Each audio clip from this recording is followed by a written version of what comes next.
Yamamoto Nutrition, proud sponsor of RXMuscle. Visit YamamotoNutrition.com.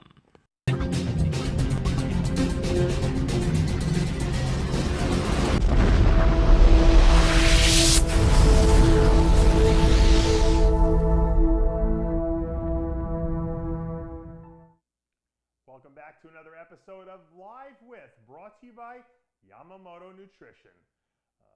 I'm Dave Palumbo, and tonight's guest is a very special one. He is an IFBB men's physique pro, one of the pioneers really in the men's physique division. He's been around since the very inception, was a top 5 Olympian, and he's got a story to tell that a lot of you guys will not believe. It's something that you would never want to happen to you, but it's a story of adversity and how a person can get past the adversity and move on with their life. Michael Anderson, welcome to the show. Dave, thank you for having me.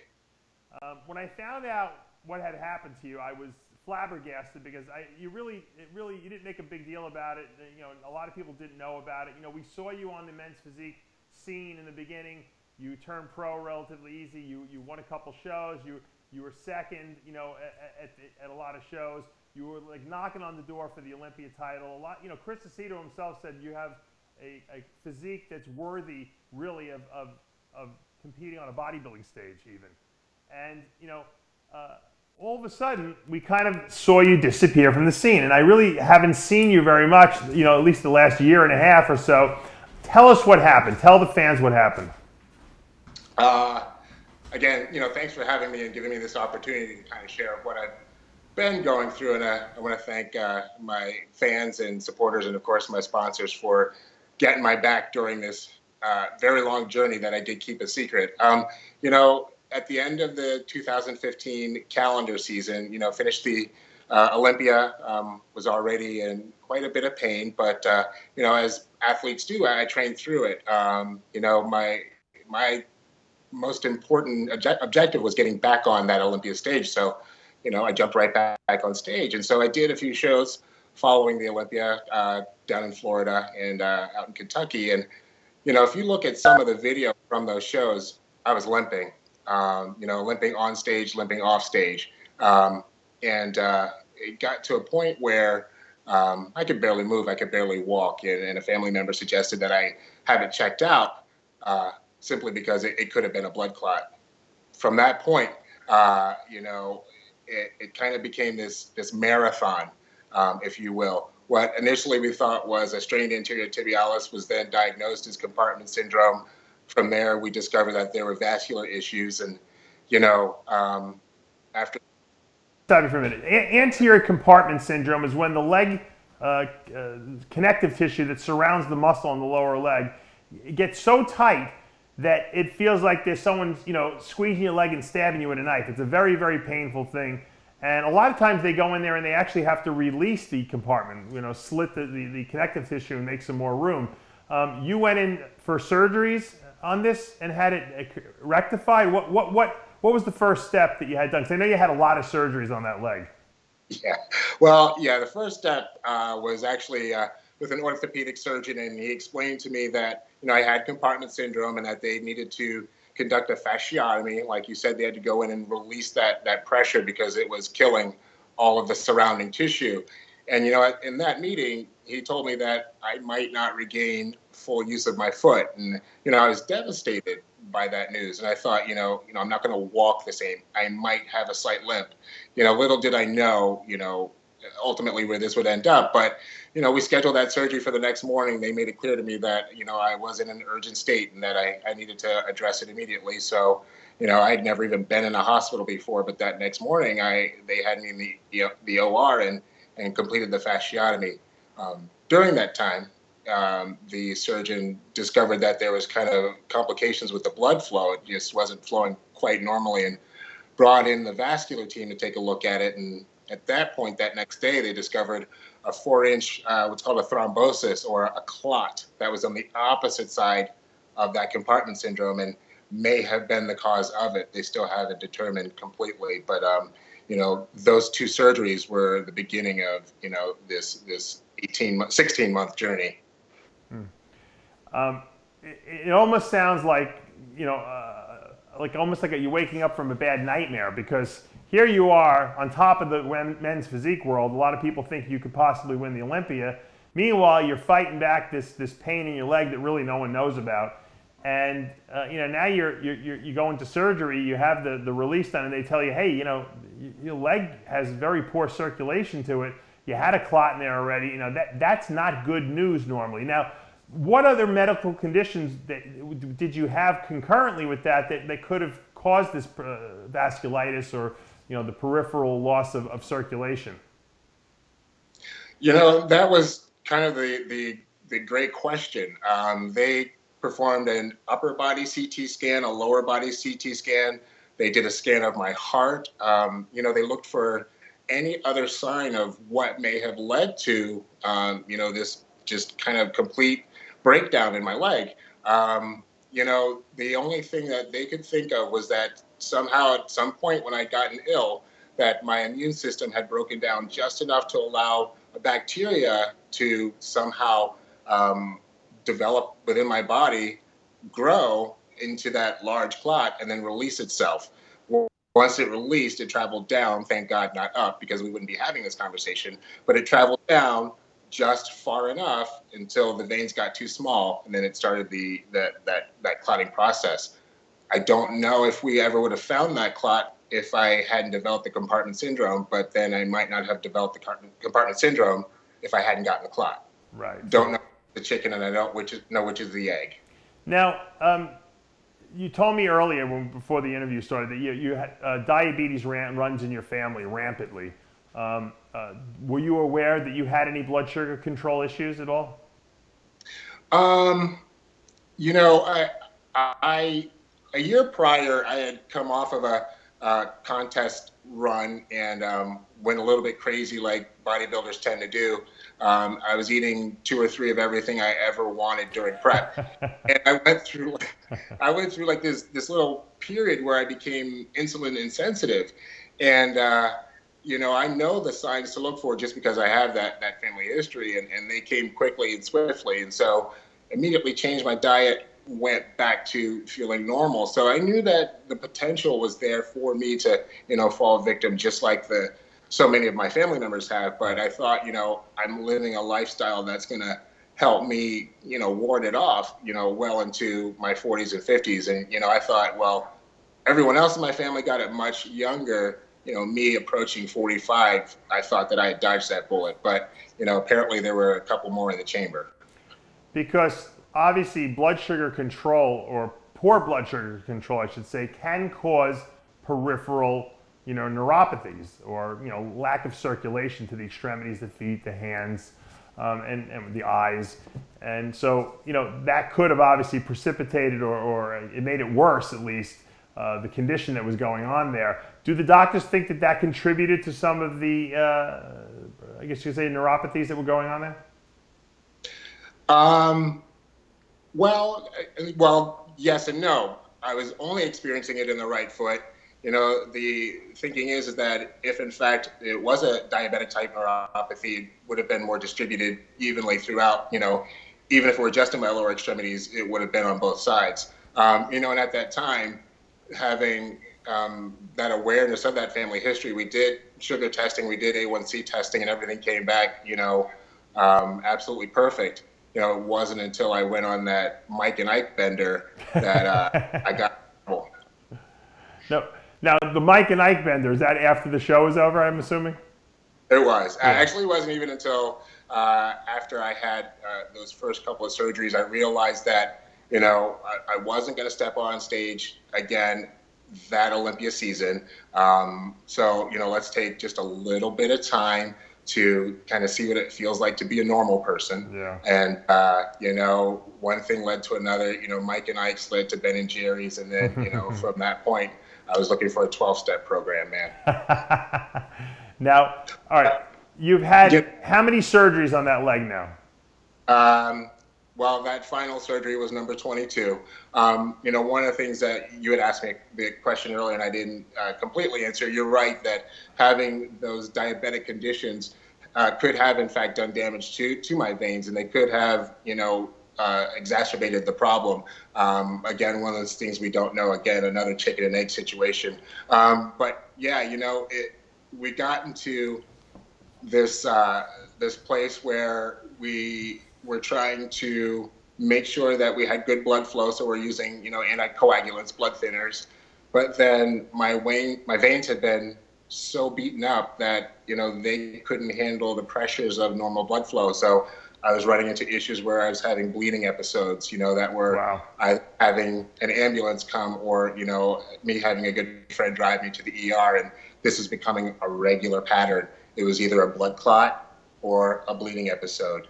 Blood clot, bleeding episode. Wow. And they had planted in the back of my head long ago that amputation might be the ultimate answer, but I'm stubborn. I want what I want when I want it, and I wanted my foot. And I just knew that I was going to be that special guy, because I can do anything. I'm an IFBB. They're going to find that one thing that they missed, and they were going to fix it. But it got to a point where reality set in, and sometimes you have to just man up and accept the consequences that you've been dealt, and start thinking about how life is going to be after you stop making this your life, because my leg had become my life.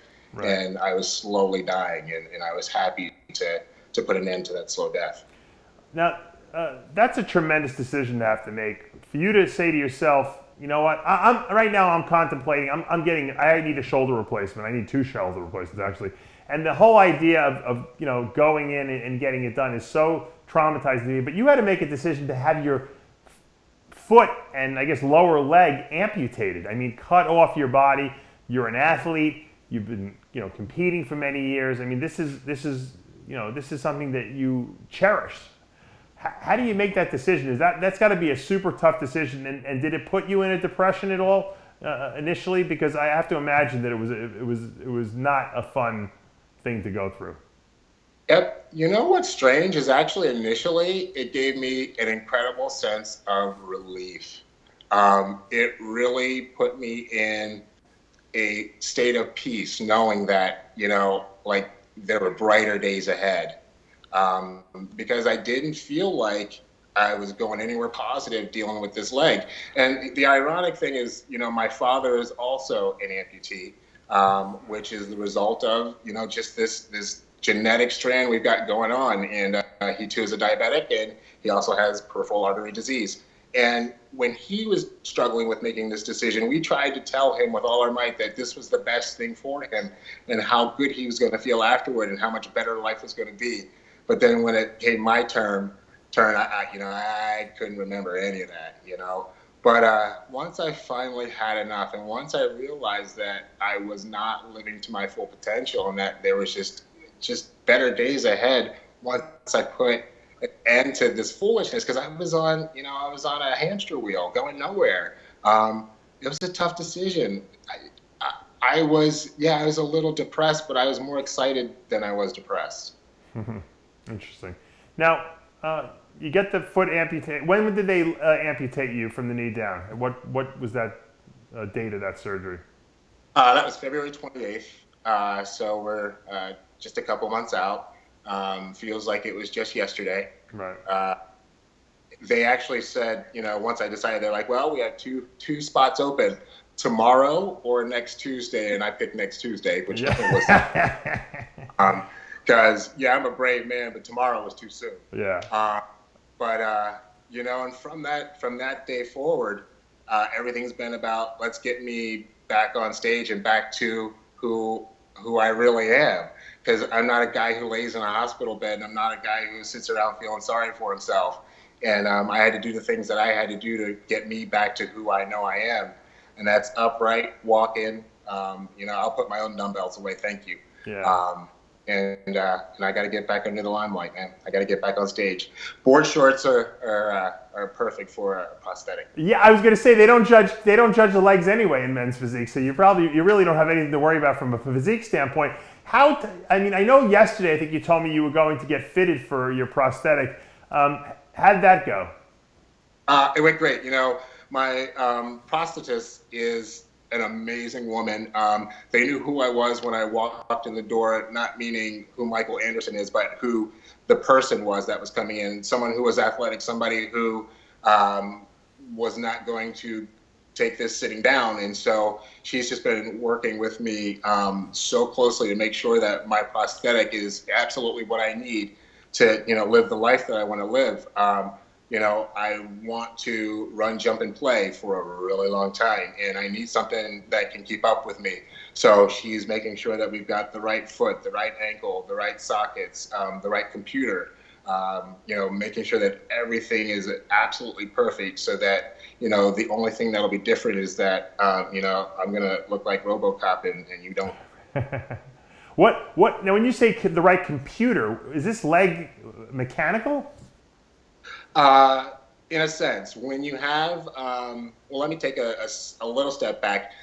They rate your devices based on your level of activity and ability. So that ranking goes from K0 to K4. K0 might be something that someone a little bit older who really just needs stability might use, not something that's really dynamic. Whereas a K4 is for your person who's going to do a triathlon, they're going to run, they're going to bike, things like that. Mm-hmm. And so we're making sure that right now, for everyday use, I have something that's around the level of a K3 so that I can still use the same dynamics that, your normal elite athlete would. But then we're also going to look at some K4 devices for other things in my life that I'm going to do, like a running foot, a biking foot. And yes, the feet that you have, the devices that you have are specific to your activities if you are someone who is active, like a bodybuilding pro. Right. Interesting. I didn't know it was so, I guess you could say scientific, but they've come a long way, obviously, with prosthetic devices now. And like I said, you should probably have no problem whatsoever, getting back to the gym and training everybody. Now, I'm assuming you haven't stopped anyway, because, I just know your mentality. And I'm sure you've been going, and I'm sure you've been training regularly. How difficult is it getting around since you haven't had the prosthetic on, Well, actually, I am someone, just because this process has been so long, that I do everything that I'm told. I listen to what my doctors tell me, because that's the fastest route for me to get back to doing everything I love, and including getting on stage. And so I have kept active, but I haven't returned to the gym yet, simply because the incision isn't 100% healed yet. Right. And for that reason, because, a gym is an environment where, there are a lot of bodies coming in and out of there, and there's a lot of potential to come in contact with a lot of different germs. I don't think it's safe for me to work out in a gym environment yet. But, I was quick to have friends and supporters come to the rescue. They made sure I had everything that I needed right here at home to at least stay, not look like I have, dad bod. So, I've got adjustable weights, I've got bands, and, I can still do a 1-footed push-up. So, wow. I'm trying to stay as close to gym ready as I can. And as soon as I get that green light that my incision is 100% healed, I will be back on the hammer strength. Was it a painful surgery? I mean, afterwards, post-op, or while it heals? I mean, you said it's still not healed now. Are you in pain daily, or is it just kind of like something you have to really just keep clean and pay attention to?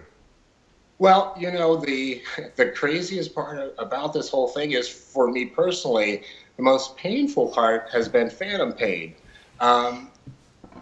Many people have heard of people who have had things either surgically or removed or by accident, and they'll say that they still have an awareness of that limb or digit. And very much true for me, and it's simply because, I've had these nerves for almost 45 years, and they're so used to responding to a foot that was down there. What's more is it was used to responding to pain for a year and a half. Mm-hmm. And so shortly after my surgery, when we were trying to adjust my nerve medications, there was a time when it was just a little bit too low, and my phantom pain went through the roof, and it felt like I never actually had the surgery.